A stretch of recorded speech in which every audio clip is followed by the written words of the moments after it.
All right. Up on Capitol Hill right now, of course, the confirmation hearing for Kristi Noem for Department of Homeland Security continues. But in the meantime, the breaking news coming out of the Supreme Court. The Supreme Court has cleared the way for a TikTok ban to be implemented here in the U.S. starting on Sunday.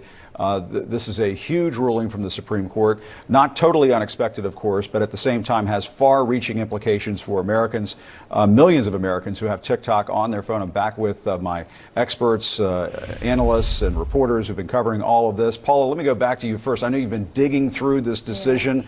What's the latest? What more can you tell us? Well, of course, this decision is not a huge surprise if you listen to oral arguments. The justices across both sides of the aisle appeared skeptical about TikTok's First Amendment argument that could override these national security concerns. And I think there's a little bit of confusion about what specifically the concern is. And again, Congress passed this law potentially banning TikTok with broad bipartisan support because there were concerns about the way TikTok collects data. And the concern is that they could use that data and manipulate it, specifically in the event of a crisis. And the justices talked about why this specific data collection is of such a concern that it overrides First Amendment arguments. So they're saying, quote, speaking with and in favor of a foreign adversary is one thing. Allowing a foreign adversary to spy on Americans is another. They also say the platform collects extensive personal information from and about its users.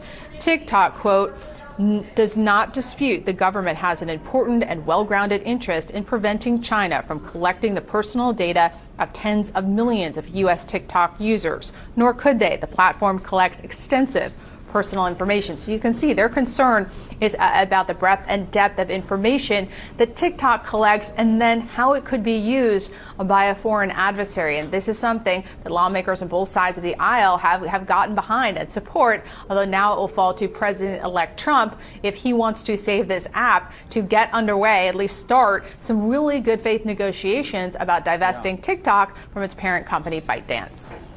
Yeah, and Ellie, I do want to go to you to ask about the First Amendment implications of all of this, because obviously, you know, a lot of Americans feel like, hey, why can't I have access to TikTok? This is how I exercise my right to free speech. I use TikTok to talk about whatever cause that I have or the business that I run and so on. What about the First Amendment here? Yeah, Jim, what makes this decision so interesting, so important, is it's a straight-on collision between the First Amendment on one hand and the national security concerns that Paula just laid out on the other hand. TikTok's main argument here was it would violate the First Amendment to simply get rid of us as a company. TikTok argued to the Supreme Court in their brief and in the court, we are the largest social media company in the United States, over 170 million users. That's half the population. And TikTok essentially says whether the speech that's engaged in on our platform is silly dance videos or in some instances actual political discourse, it's protected by the First Amendment. And it's worth noting TikTok had support from several pro-First Amendment groups, but the First Amendment's not absolute. And I think in this case, it was a resounding decision by a unanimous Supreme Court, 9-0, that the national security interests here, especially as assessed by Congress, really outweigh any First Amendment concerns. Yeah, and there's strong pet content on TikTok as well. We can't forget about that, Ellie. I mean, we all love our dogs and cats, and they have a big prominent role on TikTok too. Brian, let me go to you. Forgive a little bit of levity there as we break this all down. But what will actually happen to the app on Sunday? Because, you know, we all have our phones. I have my iPhone here. Everybody has their phones. And I mean, to me, this sort of touches Apple too, or touches Samsung, whatever kind of phone that you have. I mean, they can't let the app just run as normal Sunday night when this ban goes into effect, if it goes into effect. What do you think? Right. It reminds us who the real gatekeepers are. It's Apple, it's Google, it's these phone and app store providers. Right. One of two things will happen on Sunday. Either the way the law is written, Apple and Google have to remove TikTok from their app stores, so new users can't download it. But the app would still work. You could still log on, you could still watch videos, but it wouldn't be updated anymore. It would be kind of like an old car. You could still drive it, but you couldn't get an oil change. You couldn't do maintenance. You couldn't change the wipers. So at some point, that car, that app, will stop working. It'll just start to break down. That's option one.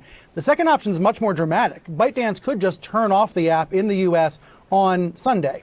Just turn it off, almost as a way of punishing the United States and getting customers' attention. They could put up a pop-up message that says, TikTok's gone, sorry.